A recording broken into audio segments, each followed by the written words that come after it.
Good evening, councillors to my left and right, which is all I can muster this evening, fortunately enough. Good evening to our member of the public, from whom we'll hear in a moment. First item on our agenda is to receive and accept apologies for absence, which come from councillors Davis, Fuller and Shearer. Do we accept those apologies? Yes.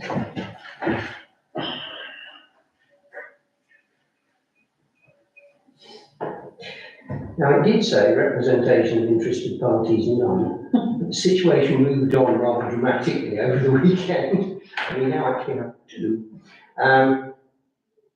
What we'll do is we'll take Mrs. Brammer's immediately before her planning application, because it just happens to be first on the list, and the second one happens to be from the person who is last on our list, who is currently at another meeting and is hoping to get here in time to speak to that one. So it might all work out, can't work. Declaration of interest. Do we have any disclosable pecuniary interests? No. No? And do we have any other interests? No. No? The minutes of our last meeting, which was on the 2nd of April, have been circulated. Present with myself, Councillor Arnold and Councillor Shearer. On that basis, Councillor Arnold, hoping you've read them, would you like to propose them? I will second them as always here. All those in favour? Yeah. We need some more people in this committee. Right. So, bear with me.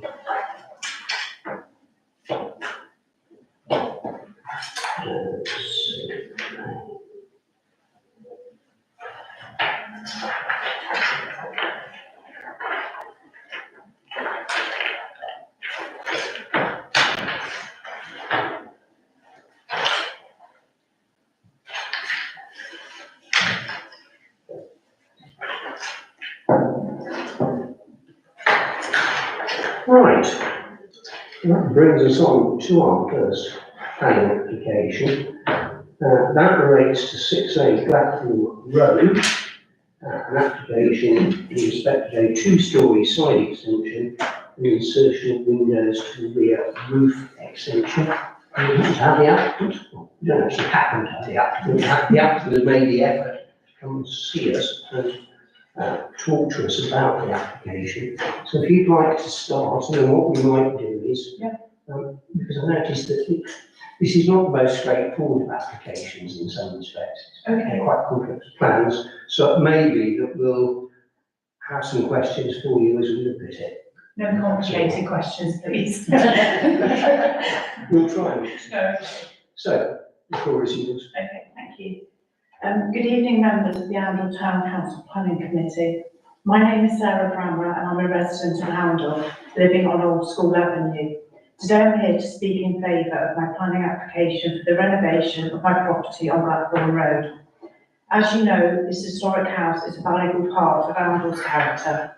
My project aims to preserve that charm while creating a more functional and aesthetically pleasing space for my family. My main aim is to fully restore the original house to make it the best possible version of itself.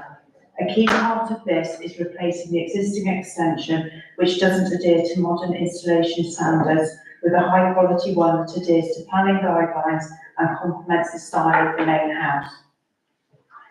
I thought it'd be worth noting that the current property is 4 bedrooms and not 3, as described in the comments from the Highways Agency. I've worked with a local architect who has depth of experience in period property renovations, ensuring the new extension seamlessly blends with the original architecture. This project isn't just about improving my home, it's about enhancing the overall streetscape of Blackthorn Road. As a member of the Oundle community, I'm invested in the town's well-being with 3 children at school in the town. I believe this renovation will contribute positively to the neighbourhood. I'm confident this project aligns with Oundle's vision for preserving its heritage whilst allowing for reasonable development. Thank you very much for your time and consideration. Thank you. Do you have any questions to start with? Would you rather start to look at the paper? I would much rather start. Right. Get up. Good, you started exactly where I had you to start. There's a rather charming photograph of the property, Yeah. which you see through there. What you don't really see is the extension, which is just there. Yeah. However, if we move on through this, we'll see another photograph which shows the extension. Right. Just keep going. Page 18, I think it is. Yeah, just keep going. Right, well, so here we now see, there's obviously the original property. Yes, Here is the extension to it, yes, which, although in the same materials, as you'll notice, is actually at a marginally lower height, certainly in terms of the roof height. Mhm. The plan is to demolish that entirely. Now, I should say the property itself is not listed. It is, I'm checking here because I don't think it is, and it's not in the conservation area either. So, although it's a property that we're probably familiar with from the road, we need to bear those two things in mind. Now, this is one where the best way of looking at it is to go to a copy of the, I think our architect friend is here. oh, excellent. He was going to look at this. Actually, I think, if you go back to that design and access statement. Hello. We're just looking at the other application in which you have as it were, an interest. Yes. Yeah. As it happens. Oh, right, let's have a look at that. That simply shows the locale with which we are familiar. There's the property that we just saw. There's an old map. So here again, you see the extension that we would lose. Again, it's a site. So now we've got some existing ground floor plan, the first floor plan, the second floor plan. Right. Now we see the existing frontage, which we're familiar with from the photographs, which is down over Can there. you speak out to us a little bit, do you mind? Sorry, it's very tempting to talk to the photograph. Right, so, and here it is from the rear. So there's the existing front, and there's the rear. And if we now go on, what's the floor plans? I think, right. So here we see a very modern style of extension, and these are various iterations of what was being thought of. So that was the thought process. If we move on, and here's some examples of properties that are, as we should say, the modern style. And I think maybe we'll just keep going. Hopefully, I haven't completely forgotten it. But maybe we need to go to. No, there we are. So, the main building front aspect unchanged. The previous extension, which was contiguous, goes all together. There is a link, which is a kind of glass linkage between the two, and then a very modern style with, as you can see, one window there, a thinner window there. I think I'm right in saying that that might be a French door there, and another window here. And we look at the rear. And I think on the original house, we actually see on the rear side of it now some roof lights inserted into it. And over there, looking at the extension here, essentially from the side. So it's a complete contrast to what was there before.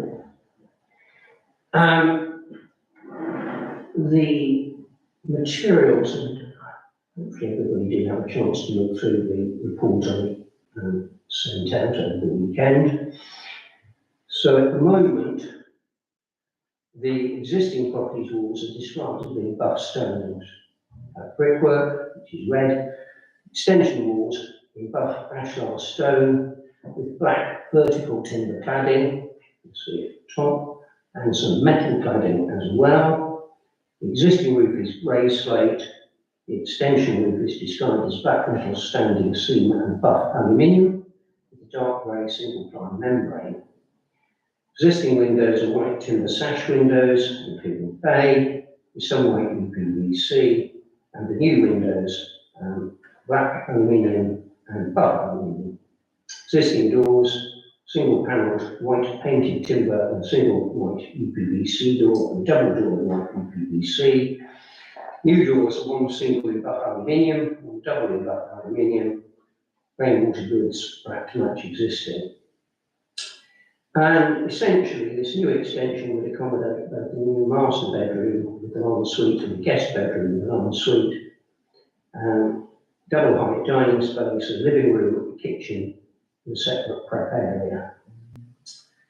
And the southeast, which is the front elevation, would have at ground floor level a glazed double door and full height double window. And the first floor level, as you can see it there, one wide window and one narrow rectangular one. And I describe the windows, which you can then see on the other elevation as well. No change to the existing access, which is shared with another property, but a rearrangement of parking on the site. According to the application, no loss of parking space, and the site plan shows on-site parking for 3 cars and sufficient turning space for them to enter and leave the site in full here. That, I should say, is in line with Northamptonshire parking standards for a property with a single bedrooms. I think it's currently described in the design and access statement as a 3/4 bedroom property, one of which is a study bedroom. This could convert the property in effect to a 4/5 bedroom property. I think I'm right in saying all of them would be en suite. The design and access statement mentions that a detailed landscaping scheme will be prepared if permission granted, that refers to the retention of key trees and perhaps significant in the light of one of the representations made, retention of existing boundary treatments.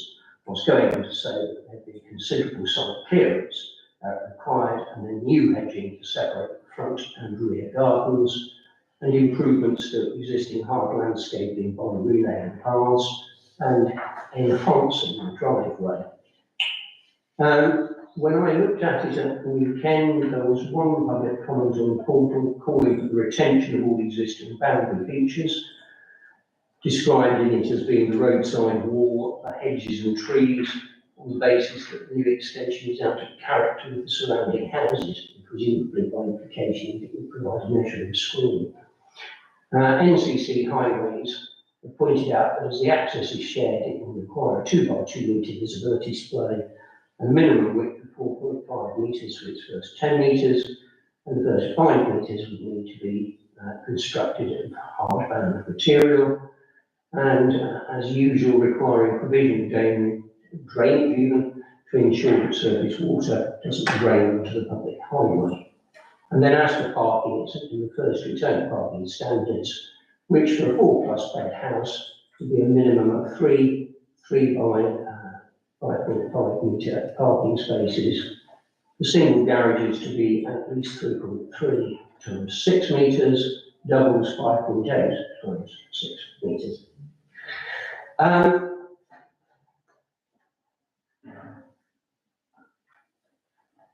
What's people's first reaction? And do we have any questions? And as it happens, the person who not only drew up the plans, but did the design and access statement, which I've just been quoting from, is now sat next to Mr. Brown, because he's here to speak to one of his own applications a bit later on. Can I just ask, Ask either or both of them. can I ask you, this, it sounds confrontational, I'm not meaning to be, but why the decision to build a very modern structure, or what looks as if it's going to be, from the black cladding and stuff? Okay.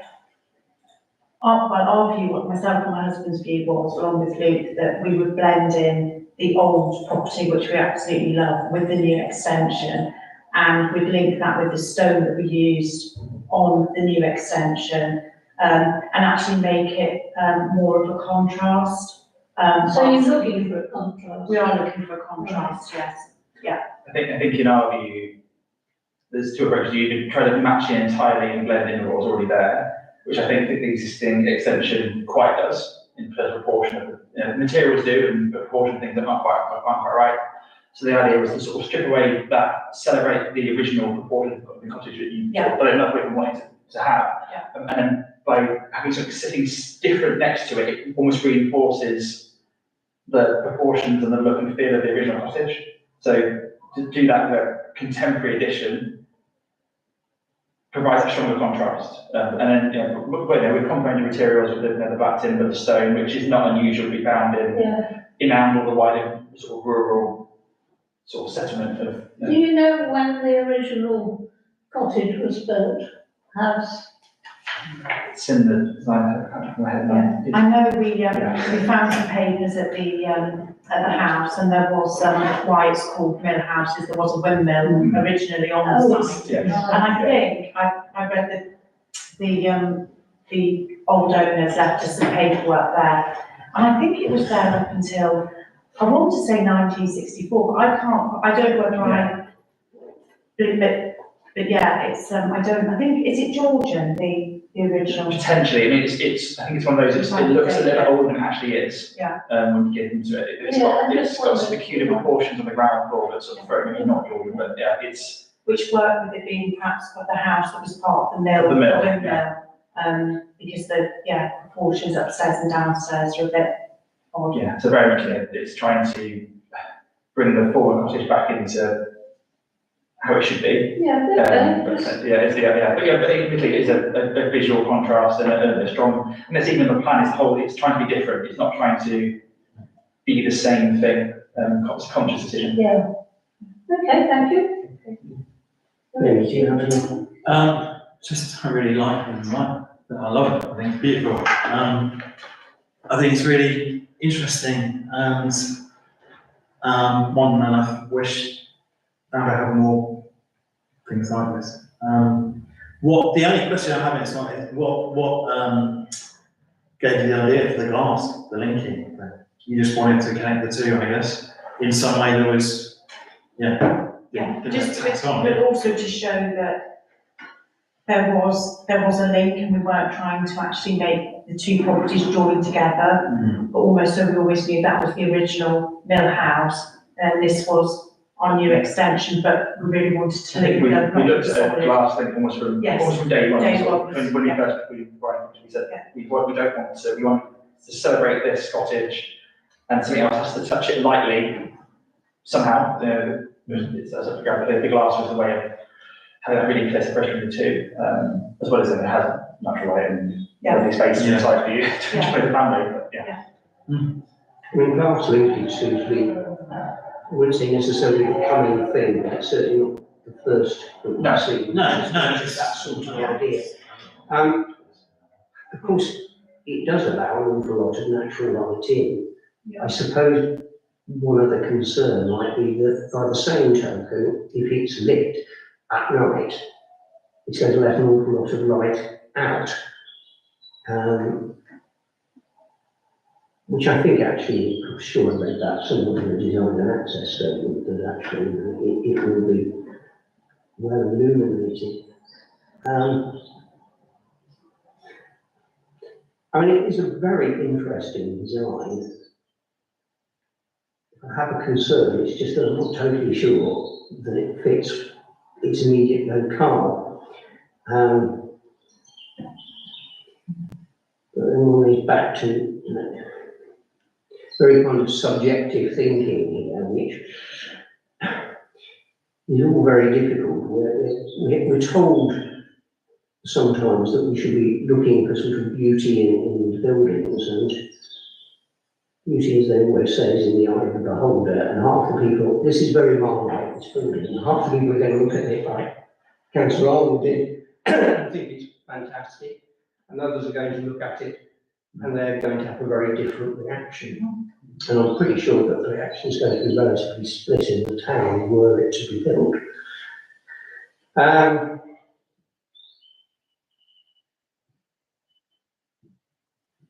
Yeah, it's really interesting. I just don't know.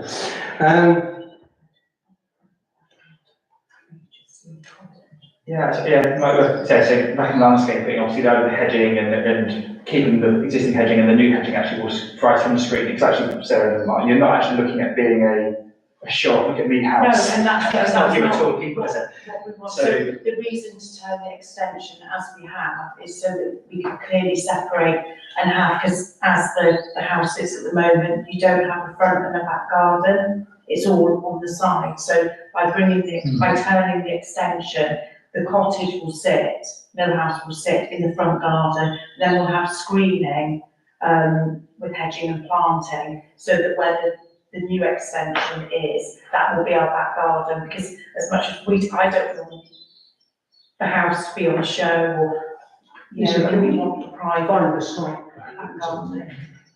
there. Just trying to see. That's that one, there yeah. somewhere. That one, me. No, there was actually a sort of a relatively detailed site plan somewhere. I know there is one on the application itself, but it's actually just as easy to find. Donation, proposed, site plan proposed, yeah. That one? No, that's not quite what I wanted. That one? No. I'm sure I'm not imagining it. Go back to the design and access statement and see if somewhere in there, I was sure there was something that sort of showed diagrammatically a sort of that I know it isn't That? fixed. Yeah, I think it's probably No, not that's- that. No, No, that's how it is, isn't it? Yeah, that's what I'm thinking of.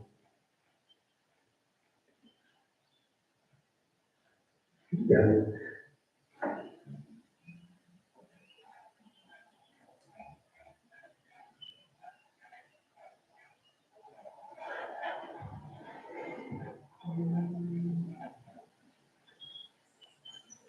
No, that must be in the channels. No, it's not another No, colour. it's not those.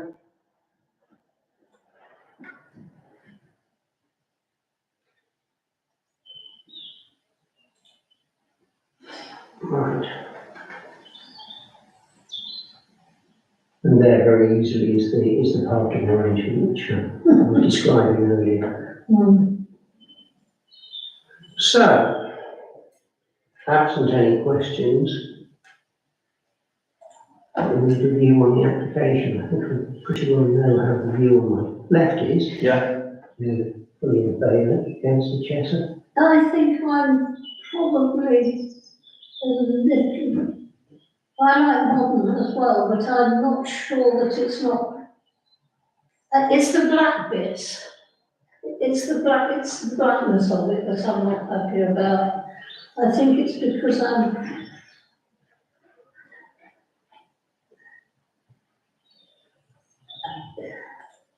I don't know, you see, I've never been in this position, I've never been stumped like this. But I've just never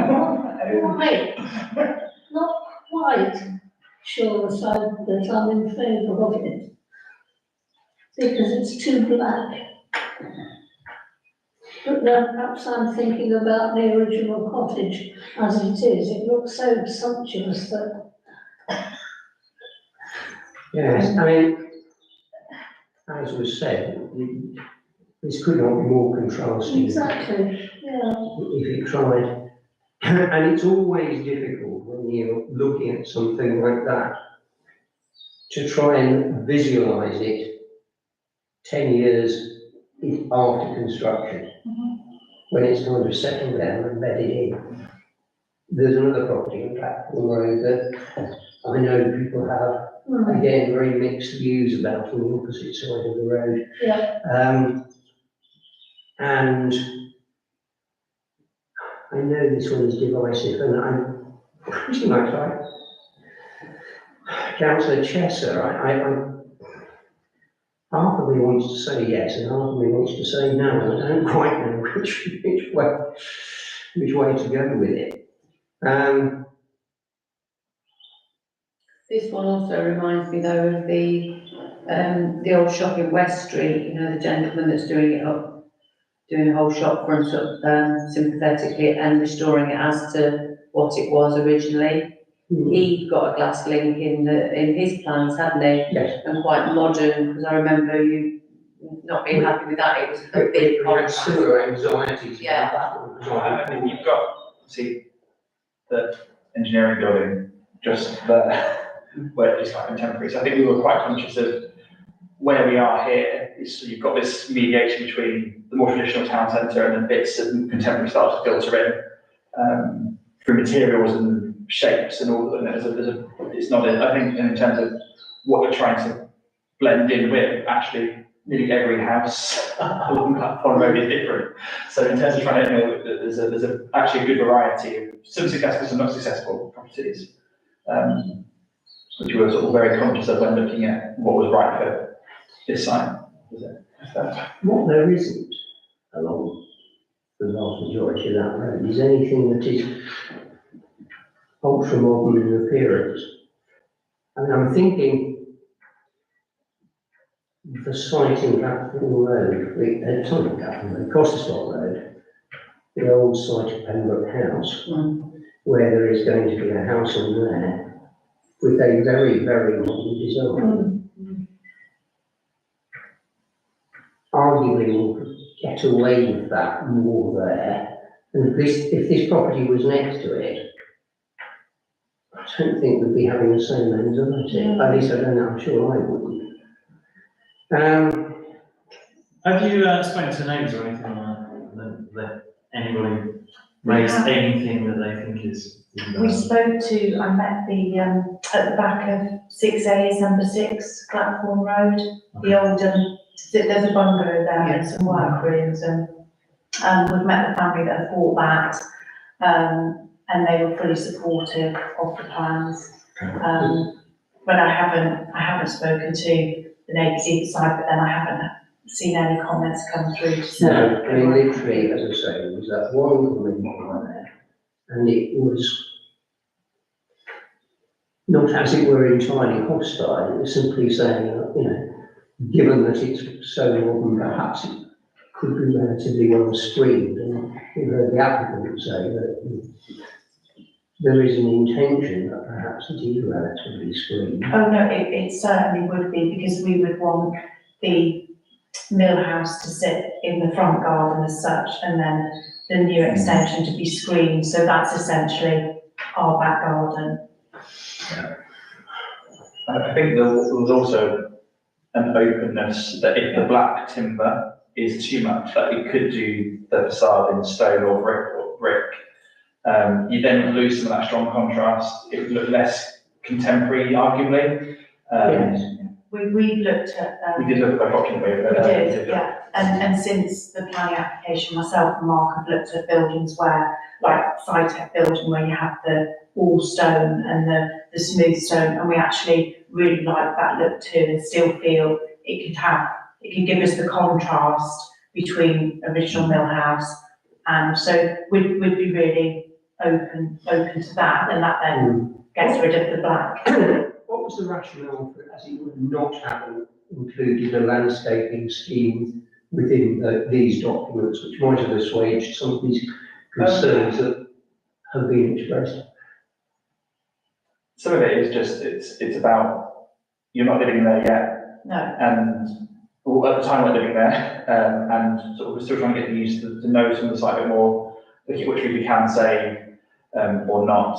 I mean, I think we definitely, with Mark and I have been talking about, we can't wait to get our hands on the garden, if I'm honest, but we'd probably rebuild the walls and keep, in keeping sort of the perimeter wall and put the wall all the way around, and then possibly on the top some peach trees to allow us privacy all the way around, so it would be walled. And then, as I said, some sort of, whether it's soft planting or some more trees to divide the front and the back garden.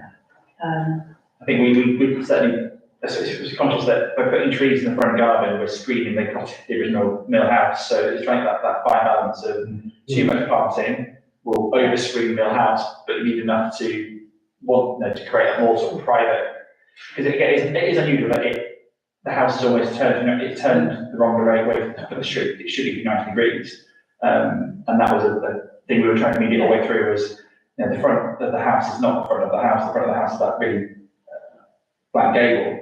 And yeah, you get all your walking and would use as you approach that out of town, but if you come into town, you wouldn't ever see it. So it's quite a challenging existing house to work with in that regard. And I think that the landscaping will have to enhance that. Yeah, absolutely. I can see that if it was me and I was doing this, I would probably say, I'm not going to have a compromise, I'm putting a new structure up, it's going to be, the whole hog. I can see that. It's just the blackness that worries I me. mean, I'm wondering whether What can we the say? solution may be to indicate that there is an objection, perhaps to the materials and the resulting impact, but that with different materials and perhaps some form of condition around some form of screening planting, that our objection would lift. Now that might assuage some of your concerns and possibly Well, you've mine, already and it said that doesn't. that was a possibility, haven't you? That you had considered other. We've considered using all, Yeah, all stone, yeah. absolutely. I appreciate that that's not your view, Councillor Arnold, but Well, it's a majority situation. I mean, do you feel that it is, yes. Having said that, I've led from the front here a little bit with that suggestion. If you're not happy with it, you are. Okay, well, I think that's the way that we will play it. It may well be that the plan is totally different. The planning authority may very well take it. But I think you can tell that we're pushing to semi-open door already here. It's fine detail that we're perhaps more concerned with, and just the starkness of the appearance, perhaps. So yes, I think that's probably the way we'll play that one. Okay, thank you. I suspect, Mrs. Brunner, that you wouldn't be that keen to hang on and see the rest of our meeting. You're very welcome to, but I know that the gentleman sat next to you has got interest in another one. But as he's here, I'm going to suggest that we take that one next. And then if he wants to get away, then we'll likely sit from his laboriously considering the life. So, Thanks, Lou. Thank Thank you you very very much. much. Thank Yeah, you, good bye. luck. Thank you. Thanks. What's been, I've just come from another planning meeting, but it's like 7. Yes, that's so I gather. So, Right, well, if we can get onto One East Road, there's a very useful picture of what it looks like at present, which will convince us, I suspect, that it is getting on. So One East Road, application to reconstruct an existing detached garage adjacent to One East Road to include an additional storey, in fact putting in a mezzanine level, to create office space. It is described as a garage, and it clearly was once. It's not being used, as I understand it. You probably recognise it now. I go past it every day. Yes, Many on your way to work. So the plan is that that would also require a change of use, because it's going to become, if it gets permission, an office space. It may be worth observing that it would be an office space for an architect's building. Perhaps why the application is as detailed as it is. And it is the same architect who drew up the design and access statement for the previous building, which was equally comprehensive, compared to Somerset. So, there is the rather unwholesome garage. I don't think anybody could really describe it as being anything else very much. It is not listed. Number 1 East Road is not listed. It lies opposite to listed properties, number 6 and 5 and number 4, and adjacent to number 21, which is also listed, and it's in the conservation area. So it's an important location. I think the other thing that we should mention is that, to nobody's great surprise, it doesn't come with any parking available to go with it, which is perhaps a bit of a shame. But it doesn't.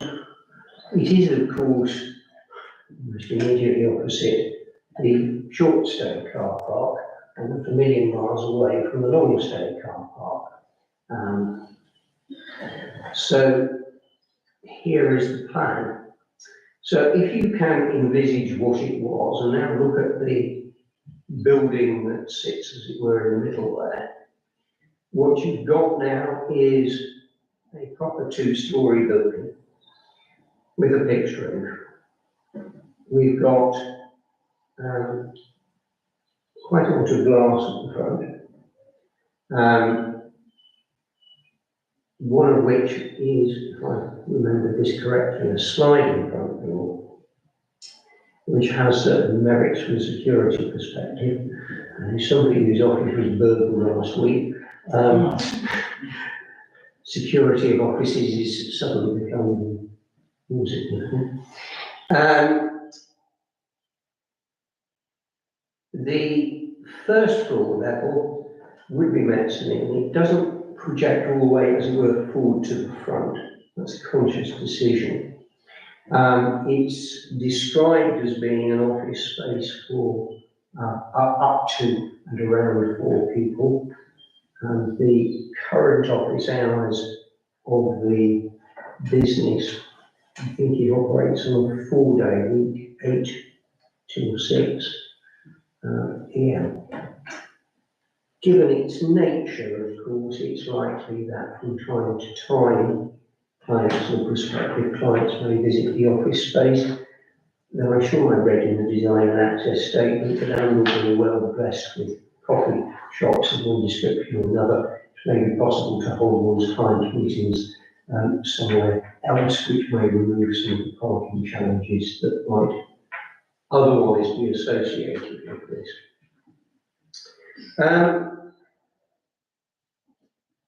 Having sort of had that preamble, and you haven't corrected me yet, so I don't think I've been horribly long. Do you want to talk us through any of this?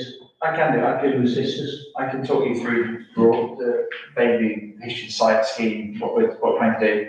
So we purchased the property a couple of years ago. It's been a private garage for a number of years now in 2 or 3 different ownerships. I believe it used to be owned by Number One and was sold off some years ago, I think actually to fund the care of the previous resident at Number One. Eventually, so we ended up purchasing it, and we'd always planned to at some point to get a plan application to extend or convert the building into an office. We're currently residents of the town council in the courthouse, and we have 2 spaces there which work well, but unfortunately we couldn't get a large enough single office, so we had to have 2 split offices. This would allow the business to come together into one single space rather than being 2 sort of slightly disjointed spaces. Correct, it would be for 4 people, perhaps actually employ 6, but make 40 weekly work flexibly. Some people don't work, would all be West Hamble. So probably at any one time, maximum 4 people in the office. The reality, actually, most of it is 3.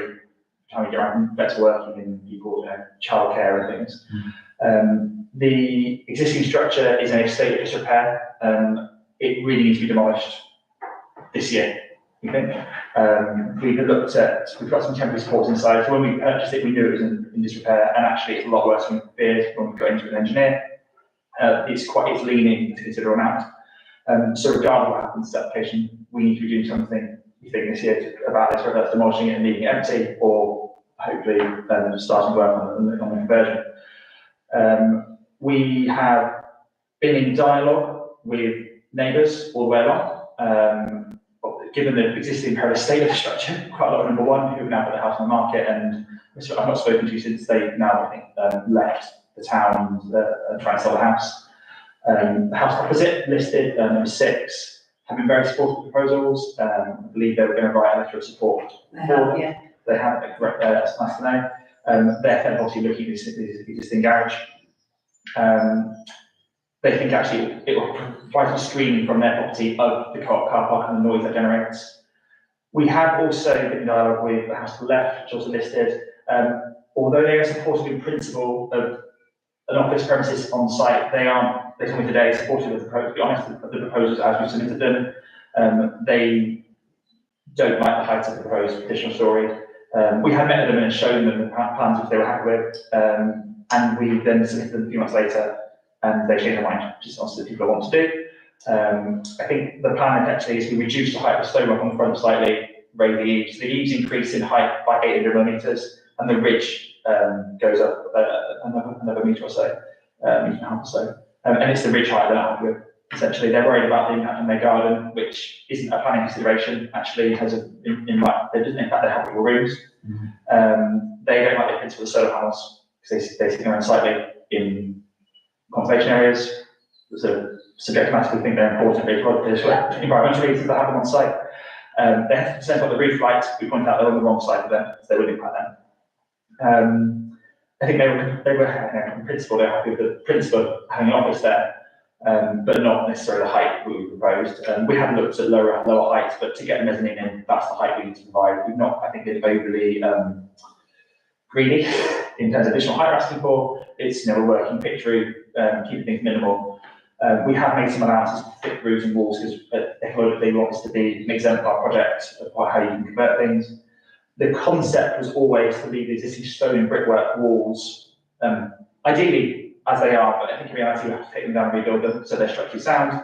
And then the new extension, what's written as is an insertion of some sort of dual encased in the existing stonework.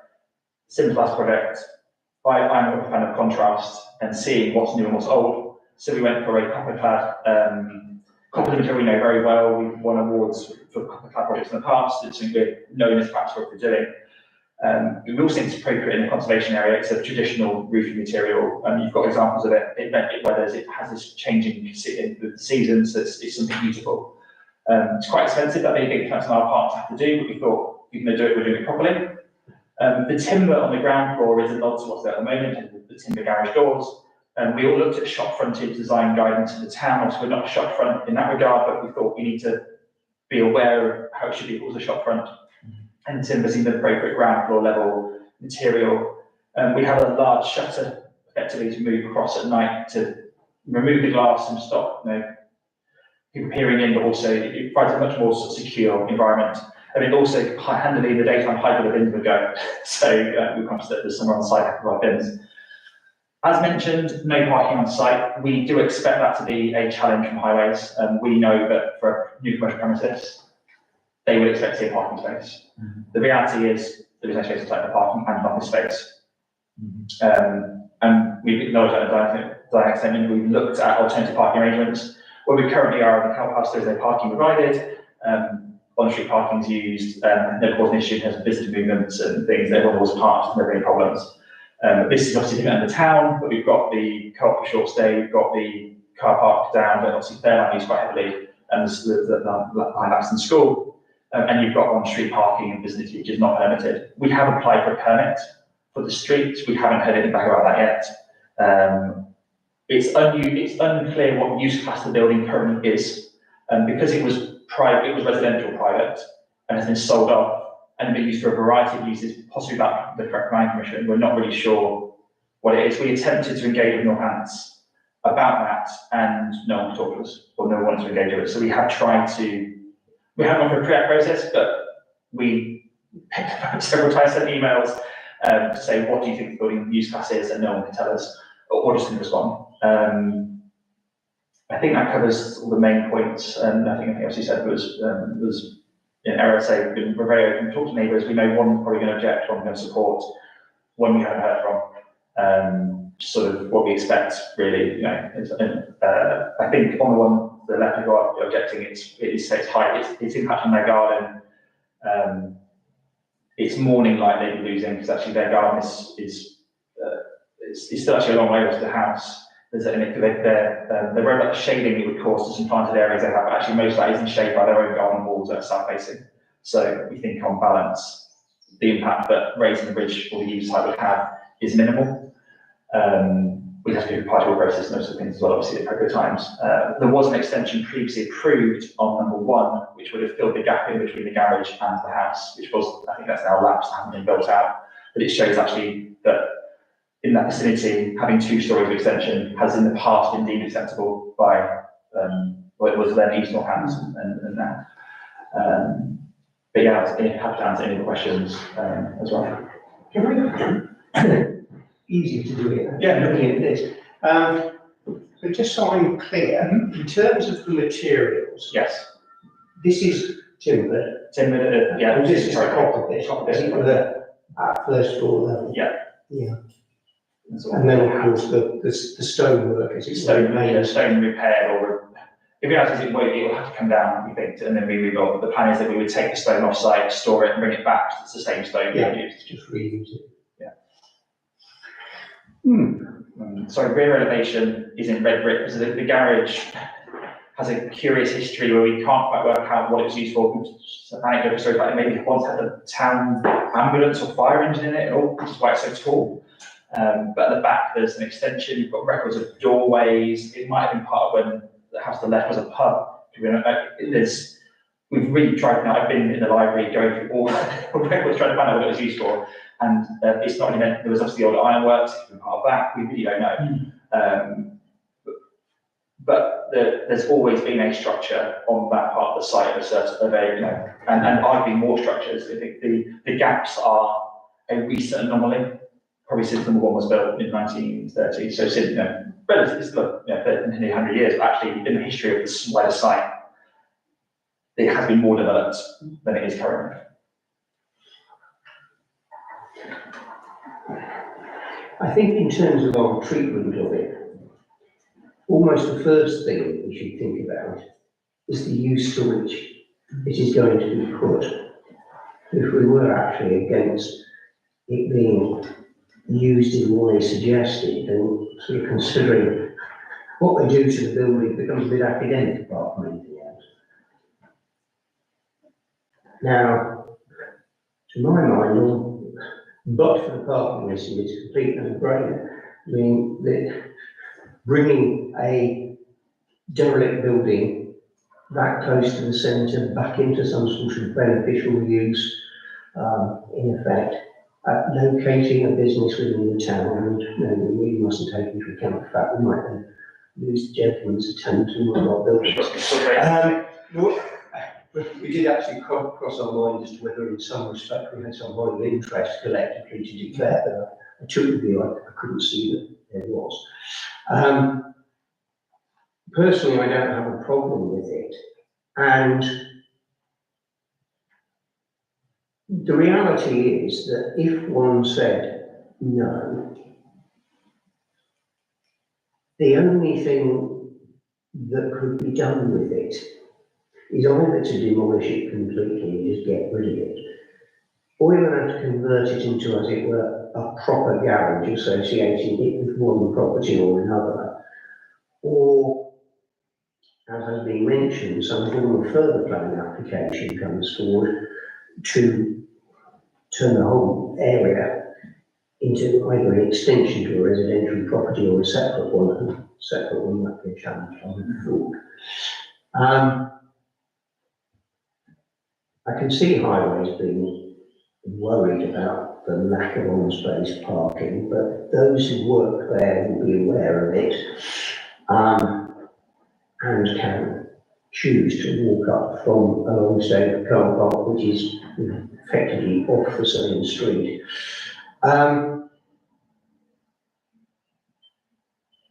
And visitors to it, well, they're not likely to be there for hours, so parking for 2 hours in a short-stay car park is probably going to be perfectly adequate. And has added economic benefit for the town that it brings visitors into the coffee shops that most of our clients will stay for a meeting in the morning, they have lunch. Yes. Yeah, it's a Yes, shopping, so that's true. everyone does shopping, just as Admittedly, the business is already located. no, that is true, but it's a little bit closer. But not quite as close to the town centre. Yeah.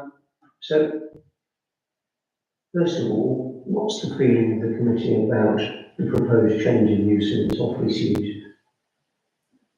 I'm happy with the change of use, because it just seems to be a sort of blank door that's there that's not really serving a purpose. So I'm happy. I am not happy about the parking situation though. I use that road every single day of my life, and it's very dangerous corner. There's no question that parking would ever be allowed on that bend.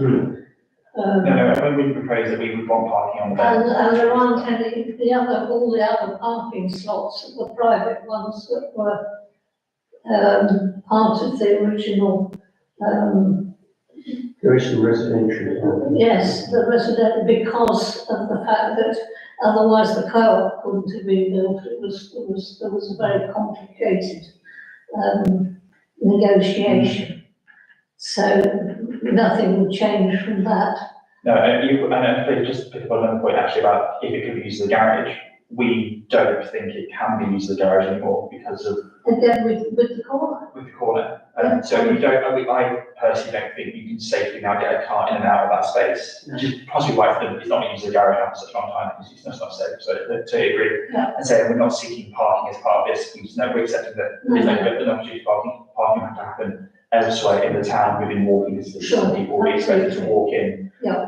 And we make that very clear now when we have visitors to the courthouse, we say there is no parking. These are the options, now you go to the drill hall, you go there, and when people are given that as in part of the invitation for a meeting, they're told where they can park, but it's made very clear there is no parking specifically for Yeah, it would be the same if they were going to lots of other exactly. sites in the town. Yes, yeah. That's fine, as long as, you know. No, we are very clear, we tell people where they can and can't park. Because, yeah. Yes, I mean, I suppose the other thing we should be conscious of, and mention, is that of course we're talking about this applicant and this applicant's use. Once built and once it's got its change of use, any form of office use would be possible. And the way that things are currently in the planning world, changes of use to ensure some sort of beneficial usage in town centres is generally being thought of as a good thing. Can I just ask, is one Duck Lane a residence or is that a commercial? It's residents. Sorry. So it's residents, the house left is a residence, yeah, so it's recently, I think it was recently a rental property, but the new owners bought it as a. I mean, as a new they've home. obviously done a lot to it. Yes, yeah, so, yeah, we've been speaking to them and they've been. And they're happy about. No, so they're the ones who. They're the ones who Who are now, at height, they're happy commercial use in principle. but they are concerned about the height and the impact that might have on their garden, not necessarily on their house, but on their garden space. Which I don't personally think is not a protected asset in planning terms of right housing gardens, it's in capital areas, which we are well away from the impact on the house. I suppose they also have some concern about the listed, it has to listed and the impact that has on a listed standpoint. Again, some of that is subjective. Yeah. Well, it might. Councillor Arnold, but just on that point first, What point is that? we're happy enough with the change of use to office space? And Definitely. that brings us on to the specifics. And here we are, in what might be termed a sensitive site with 3 listed buildings within literally a stone's throw in this case. And the use of what I would have described, until I heard it described differently by the applicant, as a very modern material in terms of the idea of using the copper on the top. I'm thinking that actually the school used some metal materials as part of its Waxton redevelopment, actually in the sort of the area of the cloisters and things. Yes. Which I think at the time we had some concerns around. But there is a precedent, as it were, for allowing it in that sort of location. It's not the same location, but in perhaps not a dissimilar location. It's very same material, the copper it's a handwork material, so it's not it would be copper. They use hand grooving tools, it's a very traditional craft, in that sense they're working, copper working, they're traditional metal roofing materials, along with slate colours, they're with that sort of lineage in terms of, they usually reserve more for municipal buildings, for churches, those sort of things. You do see the residential properties of a slightly grander nature, but we think as a material it's quite special, but just because a building is small doesn't mean it can't have something special treatment to it. Well, no, I don't clean my copper, it goes all nasty and grubby and green. It does go green over time, so some people, Why is there a tremendous need to put copper on it, apart from? well, I suppose the other thing, it needs roofing is something, you need to put something on, the roof. We felt that the alternatives, like a slate, again, have that sort of too facsimile of, would that not be respectable enough of the colleague resting on the property, for example? It's not I suppose you can have that contrast. It's trying to reference traditional craftsmanship in the area, but recognising that this is a building built in the 21st century. So I was thinking that, because the cottages to the right are slate, I seem to remember. there are some slate, there are some Yes, colleague I think resting. they're all slate, I was just thinking it would merge in with the. Potentially, but I think, and I suppose there's a difference of opinion and views of whether building, of whether these little sort of small insertions should be seen as, I think there's blends in the background, or should they be seen as clearly new and it's inputting. There are some precedents on, it's not necessarily a new, but I think it's on the South Road, there's a stone base with a red brick gable built above. So it's material colour-wise. We didn't just look at the immediate sort of 4 or 5 houses around, we also looked at the wider town, approach into town about how do we deal with these smaller little gap sites. And the gable end is traditional. So we've tried to, as much as we can, reference traditional building forms, but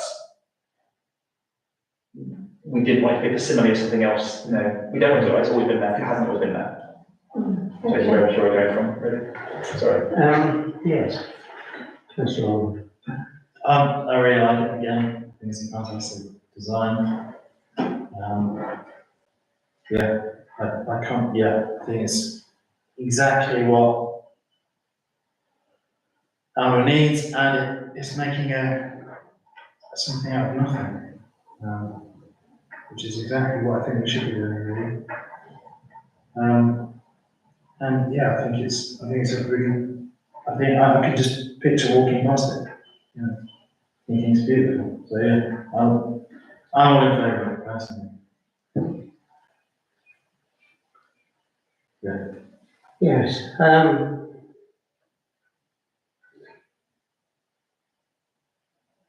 I guess I would have got really happy if it was slate rather than copper.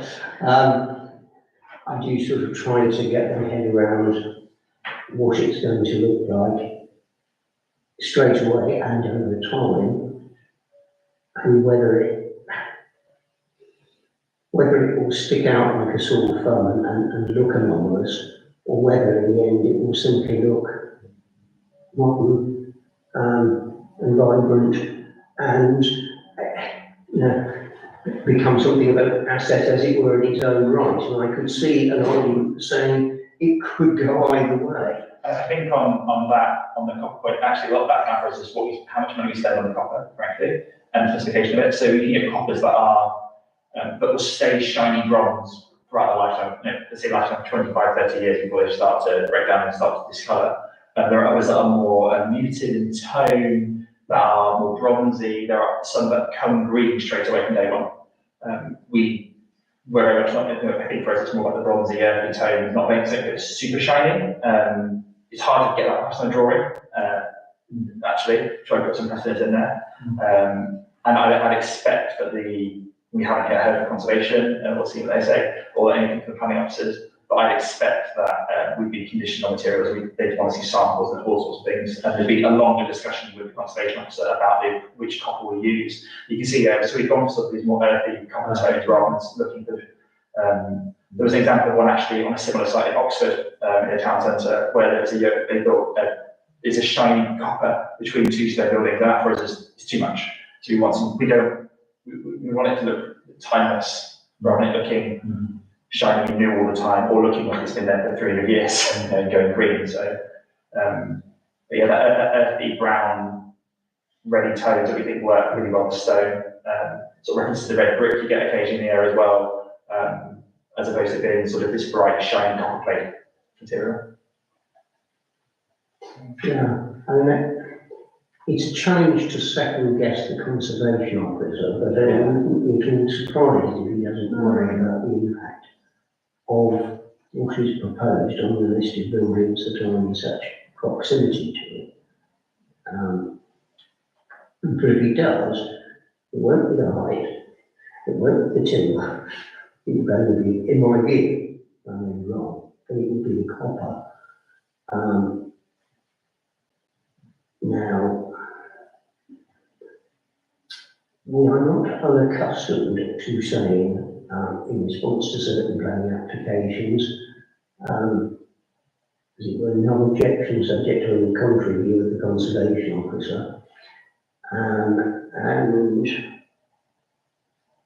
I'm sort of somewhat tempted to go along those lines, but highlighting, as it were, that almost of the conservation officer in relation to the materials to be used for roofing, or something, so we flagged up that we can see that might be an area, but leave it maybe to the conservation officer and the applicants to potentially negotiate a solution, because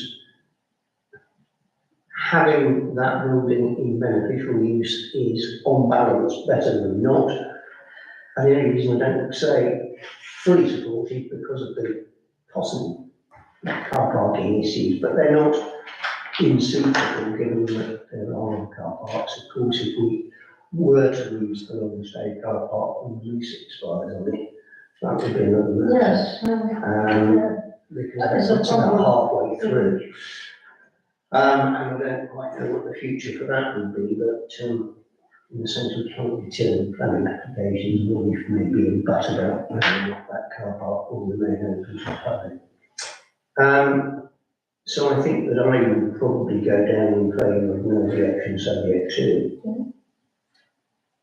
I think Councillor Holman would go with no objection support. I would support last time, but You're no objection subject to. It's probably as good as you're going to get. Well, that's, And at least it's not an objection. we get to, I've had worse. Well, thank you for coming. Thanks for moving, thank you. No, okay, no worries. So, thank you very much. Take care, have a nice evening. Right. It was always obvious that those two planning applications were actually going to be the two probably the most Yes. challenging ones of the evening. With a bit of luck, we might be able to skate through the rest of It is a terrible call, that. it. Else. Lately, it's been really, really bad. The thing is, it's like you said, they've been tenants of the courthouse now for a year or so, and they just automatically tell them, the visitors, there's no parking, so they've got in that routine of working it out. Yeah. Yeah, and my concern isn't him. He seems to be very switched on. Very, and very you nice, know, yeah. very level-headed about the whole thing. But of course, the reality is they may not be there forever of the day. And who's to say that another applicant will And quite the same once it's got its permission. But there we go. it's not a pleasant building, it's just a sort Yeah, of run down. the street scene would be improved without it being there at all. Yes, actually. But bringing it back could be very beneficial. Yeah. Now, this is interesting. The old bakehouse to the rear of Five Marketplace Anfield. This is our other architect, Mr. Benz. Yeah. Who has, is relocating to the premises, as it were, at the back there. And we've already looked at this once. And essentially, we didn't mind what was proposed, but made the observation at the time, well, hang on a minute, why is there not a listed building application of what is Mark Ben's playing at? Because he should know. Well, either that woke him up or the planning authority woke him up, but the listed building consent application has gone in. It seems to me that it would be pretty inconsistent of us to suddenly start worrying about the thing when we have just considered it and didn't worry about what was proposed, subject to the listed building. So I was asking Lisa about this earlier, about how, because why isn't the QEH listed building, right? So somebody has to put in an application for a listed building. Yes. Well, But then how would we refuse that? if it's already listed, it's listed. There is a process under which you can delist. And in fact, within relatively recent times, one of the buildings at the Riverside Maltings was delisted. Because not the whole complex is, and it produced the anomaly that they were having to roof some of it in Collie Western at huge expense. And residents there, led by a certain leader of my acquaintance, said, well, come on, you'll get your act together, we're trying to delist it, and it was delisted. Going the other way, the last time we tried to get anything listed was the Riverside. Yeah. Right. Because we thought, well, if we can get it listed, they'll then have to do something with it. However, it's quite a palaver because, you know, the building has to have sufficient architectural, stroke historical merit to warrant it. And it's not everything that would have. I could foresee that at some point, maybe the QEH would end up being listed, but it's not currently, in a sense, as the owners of it, thank goodness for that. Because it would probably be an even greater headache to us. And if it's listed, because it's, say, a Georgian building, like the houses in West Street are actually much, much older than that. They're medieval, many of them, but with later facades on, because they actually go, it's the gable end that's on West Street, and the houses are long. Yeah. But some of them have been listed, that say are Georgian or something, but have got more recent front shop windows, and they have to be preserved in the state that they're in. With the Victorian window, you can't go backwards and remove something that's been put on since. It's not easy. It's not easy. Application. It's very, very difficult. And my son bought a Tudor house that wasn't listed, and it was opposite one that was. And I said, if you're making any changes, for God's sake, do it quick, Yes. before somebody wakes up and Consider. lists it.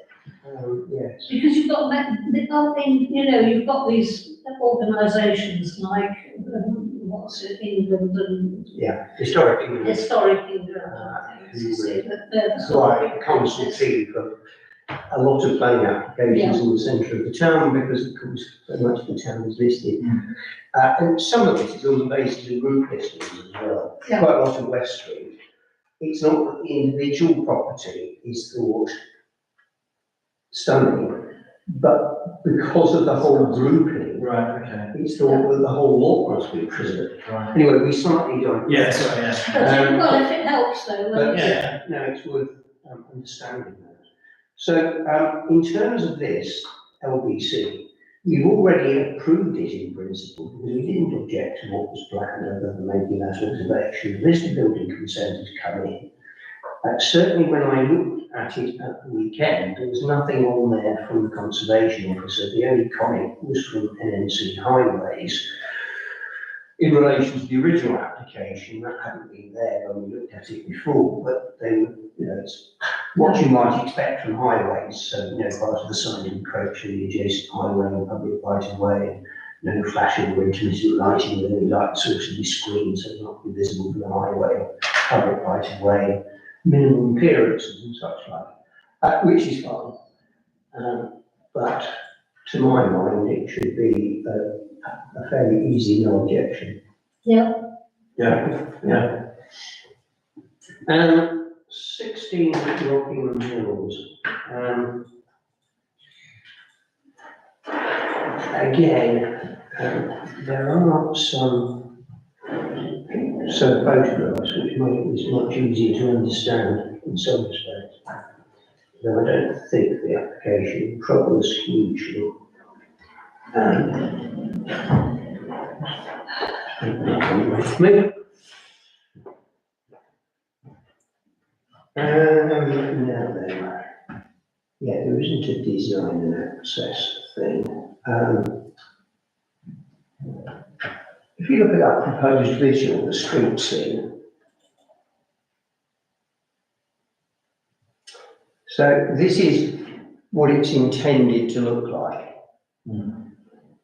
So, if you like, at the front end of Garage Block, that's actually will become a bedroom there. And then you can see the thing comes back. So you've got a pitch roof at the frontage, and then a flat roof at the back there. If you go to the site plan proposed.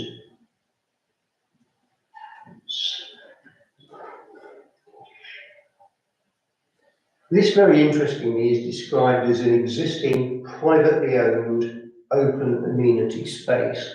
right, And it's effectively, that bit is going to get incorporated into this sort of drive area here. right, And of course, the building is now coming right much further across with the garage, as you saw it at that end. Now, according to,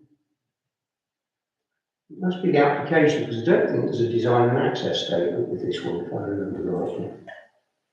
No, there isn't. So I think it is probably actually within the wording of the application. It talks about that area of land as being included within the title to this property. It's owned and it's shown on their title deeds. I'm a little surprised because a million years ago I used to live in Seymour Place as part of that development. yeah, And there were little patches of amenity land that was supposed to be kept as green spaces. Yeah. And it all got very messy because nobody really wanted to look after them, and so on. But I would be slightly surprised if in fact it is a part of the property. This one here, isn't it? Yeah.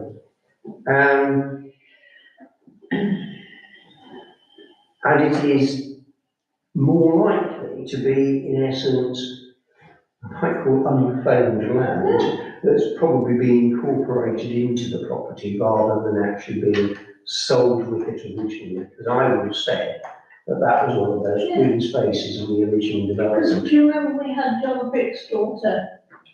They were wanting to buy Yes. a little bit next to the footpath. Cool close, I think. Yes. It is also Yes. in that They wanted that development. Cops bit, didn't they? Yeah. That's right, and it was very, very definitely recognised that they did not own it. Yes. However, in planning terms, of course, ownership isn't necessarily a relevant factor. Because if it is owned by a third party, it's up to the third party to create a fuss if somebody effectively takes adverse possession of it. And when you actually look at what they're planning to do, I don't see any obvious reasons to worry about it. The property is going to be built out of similar stone. On that development, it's not natural stone, it's So how stone. much are they saying that is theirs? I mean, I can't work out. Well, if you see the thing on the left-hand side there, Yeah. the darker area with the red lighting, And they're wanting That- to do what? they are suggesting, well, if you look at the area then on the right-hand side, and you'll see that sort of shaded area, I think essentially, rather than that being grassland, it's going to become part of the hard standing. That's the way I read it. Yeah, so they're building onto the garden. They're, well, they're using that and then extending the property more or less across the entire plot Yeah, with the garage in the front. if we were to allow that, David, you have hundreds of people in this town, in the modern housing estates, wanting to do the same thing. Well, there's one easy way of checking it. I can get the land registry documents that show the actual boundary. Yeah, Yeah. I can order those off online. I do that quite often. yes, I mean, we could take a look at that. As I say, it's an odd thing because technically it's not a planning ground. Mere fact that they might be trying to incorporate into the property and build on something that they may not own, of itself is not a reason for refusing planning permission because it's a private policy between the actual property owner Well, and the, I don't agree person with claiming you. I mean, possession. I know you're the lawyer and I'm definitely not. I understand what you're saying, but I think that in planning terms, it's a difficult area. It is, and it is true that area is looked after by the locals, because I know the resident that lives here, and she said they just take it in turns, the neighbours all just take it in turns to mow that piece, so we don't even, because we mow quite a few green areas around there, we don't mow that, they do. So I think it is a recognised kind of anomaly with whose is it, but I can certainly check with them. I mean, when I looked at the weekend, there were no public comments on the portal, so there was no other residents there leaping up and down saying you can't build on that, it's part of the green space within the development. But it is the case that we would lose on the face of it a little bit of green space on there. In terms of the actual structure, as I say, I think they're going to build it in Bradstone like the rest of it. Pitch roof will be grey brown tiles with white fascias and soffits, which is what the colour property has. And on the rear elevation, there will be two white roof lanterns in PVC or aluminium, and white UPVC roof lights. And then windows will basically be similar to those that are there currently. And I think, in fact, what they're going to then do is move the existing French window from where it is currently located at the back over to the other side of the property to become a French window in the living room, and then put in a new French window with side panels, again, in the same sort of glass style as most of that development has. These kind of small paned windows.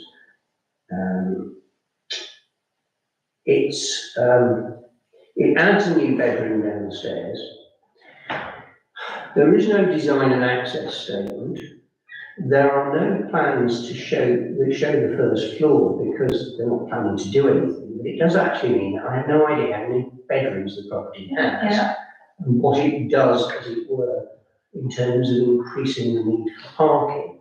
But on the other hand, by creating a garage area and having all that space to park in front of it, I can't see that parking is actually going to be an issue. Can we object on the grounds of we don't actually know who owns that piece of land? My view is, no, we can't, because it's not planning basis. Okay. For saying so. If we were going to do it, we'd have to do it sort of slightly tangentially, I think, and say that we would not want to see the green amenity space lost, because it kind of breaks, obviously, green spaces within housing estates break it up a bit, and as they disappear, it just becomes a bit of concrete jungle. For a reason. They were there for a reason, and they were there I to, just, as part of the overall landscaping of the site, and we could say that we disapprove of the loss of that landscaping. And that would be a planning basis. And I can see that that appeals to Councillor Chesser, who's brightened up considerably. Well, I just- Unfortunately, that I way. hate this. No, I agree with that. I mean, it could say, if they weren't at half, it could say the plot was only what was originally built on the original footprints, as it were. You could almost say it was too big for its plot. It's only reasonable because they're half Because inch they're taking that space. public land. Interesting. I think we'd be on stronger ground in terms to bemoan the loss of the Fine, yeah, fine. What- that, the I'm green just space. saying about the logic. Yeah, I mean, my guess is actually they wouldn't get permission, and actually, if it wasn't for that issue, looking at what they want to do, we wouldn't have a problem with what they want to do, provided that we didn't have this issue around the side. But maybe that's the answer, so that we would object to the loss of amenity land,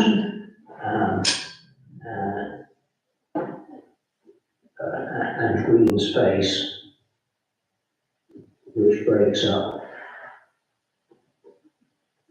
the residential development, and that's from what we're saying.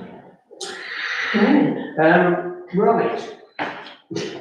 Now we have, bizarrely, on the same agenda, two almost identical plans. In as much as councillors may be aware that there is a garage block off Springfield Road, and as we will later discover, there's another garage block in St Peter's Road.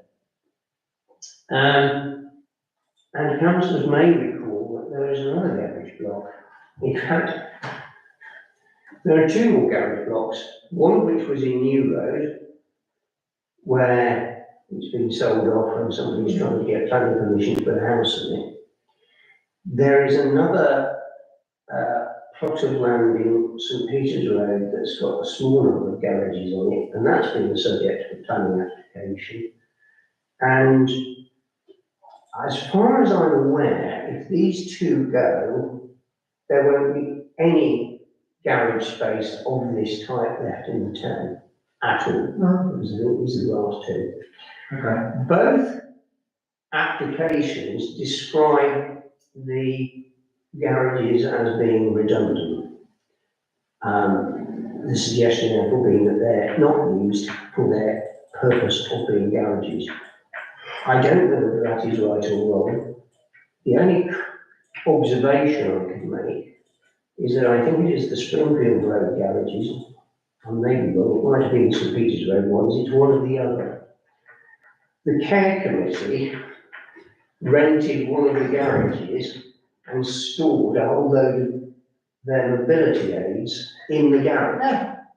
And if people wanted to borrow mobility aids, they would be taken to the garage and that's where they would go from. And as far as I was aware, I thought they still did, which means that that garage, it might not be being used to keep a car in it, but it is in use. I mentioned that almost just as a sort of a by-the-by and background. It's ironic, isn't it, that those garages were built for people to use at a time when most families had only one car, if that. And it wasn't as, and you didn't have roads full of on-street parking. I mean, it's extraordinary. It is. So now the roads are full of on-street parking, so. Well, the other thing about it is this, isn't it, that a lot of the houses in that development, which was almost entirely built in a sort of almost one block in the city, Yeah. a lot of them don't have any parking on site, particularly in St Peter's Road. But there we are. So here we have the site. And as you can see, there is this block of 11 single garages, and the plan of the developer is to knock them all down and put up a pair of 1.5-storey semi-detached 2-bedroom houses with, as it puts it here, associated parking. And as I discovered as I looked at this application, back in 2015, there had been a previous planning application. Yes. And that previous planning application had in fact been granted, but it was granted, I think, for the erection of a single property, a single 2-bed bungalow. But we had objected to it at the time due to the loss of garaging. In fact, I can remember that because we were complaining that we had no evidence that the owner had done any proper survey of the likely usage of it at that time. That's ringing a bell now. Yeah, I wouldn't have remembered it, but I sort of going back and checking it all, but that was indeed the case, and we did object, but it did get planning permission for a single property, so. Of course, the current applicant is saying that in principle, there is already a thought that it is possible to do this and develop it. But what they want to do is put up a pair of properties rather than just a single one. There's a design and access statement which sort of seeks to explain how they be sited so as to try to cause the minimum of inconvenience to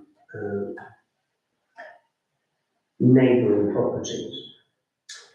I should have perhaps said that at the time of that original application in 2015, there had been an objection from somebody on the basis that it terminated, that was their words, access at the rear of 11 in view. Meanwhile, 47 Rock Road were concerned about loss of view, which we know isn't a planning consideration in the first place. And there was also concerns about loss of parking.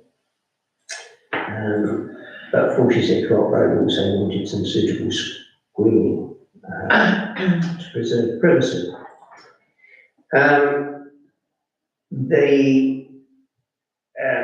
There is again a single public comment based on interference with the claimed private right of way, which suggests to me it's the same person who objected back in 2015.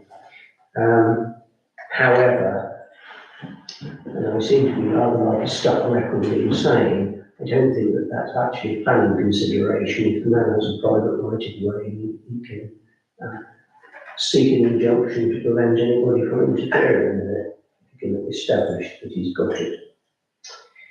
In terms of the properties themselves, the plan is to site them in such a way as to avoid, as best they can, overlooking issues, to ensure that where windows might be looking out somewhere, they have obscured glazing, and they talk about ridge heights and so on. They would be constructed from buff bricks, which is similar to the property at number 54, with concrete interlocking tiles, and white UPVC windows and doors, all of which would be pretty much the same. As a two-bed property, they only need a single parking space. It is a single parking space in conformity with parking standards, 3 by 5 metres. They actually have an electric charging point as well. And if we have a look at, I guess there's a site plan that shows where the properties will be somewhere. Yeah, not so much that one. It's the one that shows. Location plan. No, because that just shows literally the location. Site plan. Right, it's the site plan. Yeah, it's not really clear. It is not the clearest site plan I have ever seen, because you're sitting there thinking, well, where's the surrounding area, and which bits are built on, and which bits are not built on? Well, that's not a site plan, is it? Exactly. It's described as a site plan, but there's the two properties. There's the top one, there's the bottom one. Here is the spaces at the rear, secure bicycle sheds for each. And in fact, we've got parking spaces, which are difficult to work out. They're somewhere. Over there. There they are. Yeah. So it's not the clearest of site plans I've ever seen. And if you look at the proposed elevations, etc., I think you actually find they're on the floor plans proposed. I think you find it's everything. Yeah.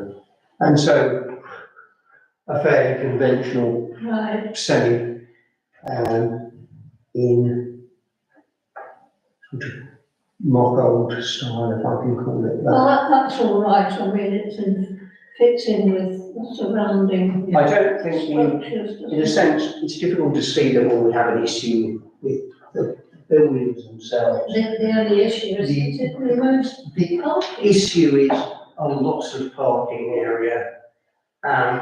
We complained about it before. I suppose, therefore, you could argue we'd be being consistent if we did it again. It was 9 years ago, and it may very well be that they are largely unused. It could, of course, be that in a sense that's been induced, because I can imagine that if I owned them, I wouldn't be that keen on letting them out, so that I could really. I used to rent one, and 8 years ago I was giving it up, and they weren't reletting them, as people were giving them up. So they they weren't stopped reletting them. people Yeah. from. Yeah. And as I live just the other side of them, so I live in Rock Road, so I sort of back onto that. I've not seen any of them being used as garages, Yeah. certainly since I've lived there. This is where people rely. God, I hate it so much. Yes, I mean, it's easy to say that they're kind of unused and semi-derelict, but, you know, Yeah. what created the situation? Exactly. Arguably to your own advantage. I mean, I They're didn't not very use lonesome it to garages. garage a car either, and I have to say, when the garage doors were open, there was only one elderly chap that used to keep his car in there, the rest were used for people, for types of storage, storage. yeah. Yeah. So I think they have been used for other things for quite some time, but I have to say that whilst I suspect I was one of the ones who wanted to object and did object before, I just think I'm being pragmatic in saying that I think the day for these sort of things is now past. And it would be very difficult to force the owners to keep them going, because actually they're in poor condition. They've got asbestos roofing and so on. Yes, They're in no, terrible condition as well. So, you know, if you owned them, you wouldn't rejig them all you wouldn't to spend let them money out on them, again would you? because of what they are. So I think we just have to accept that the day of these things is gone, and if we accept that, it would be difficult to say that you couldn't realistically get that developed in the way that was suggested. So No objection. I'm suggesting no objection, but Personally, no objection, personally. I've gone for no objection on this. no objection. You have to say yes to something. And they are smaller scale houses, which we always say we want, Yeah. don't we, so. And then by one of those strange quirks of fate, And we're not The saying garage- that or not. the garage block in one of the sort of cul-de-sac bits of St Peter's Road, they want to knock that one down as well. Yeah, let's do that. And they don't want 2 dwellings on that one, they want 3 dwellings on that one. That, as far as I can tell, hasn't had a similar application previously. There is, I think, a location plan might be a good idea, just so we've got that fixed in our minds. So they're going straight for full. So, yeah, so the plan is to get rid of the existing garages and put up 3 properties. At one time, there was enough parking up there for 20 cars.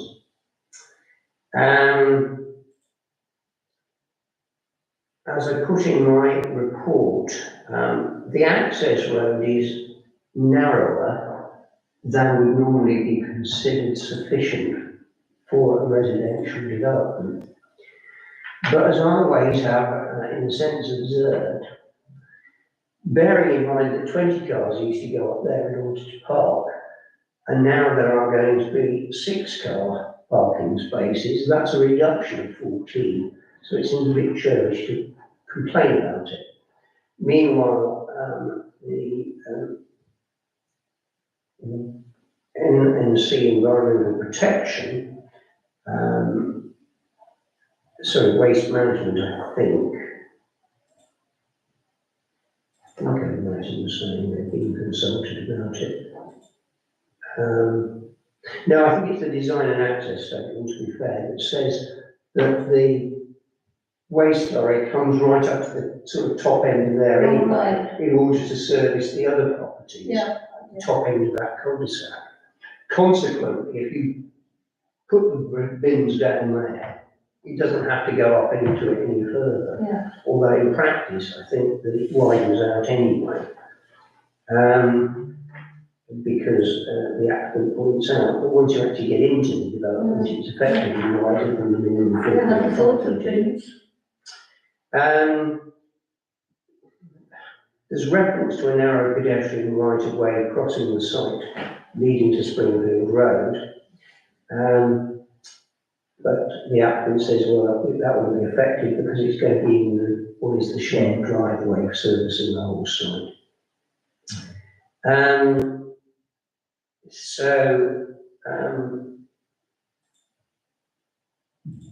They did try and do a sort of a pre-app consultation, and they'd originally wanted 4 properties on there, and they've been dissuaded from going for 4 on the basis of overdevelopment, and have agreed therefore to apply for 3. Okay, let's say no objection. And you see the sort of floor areas. The designs again are perfectly modern.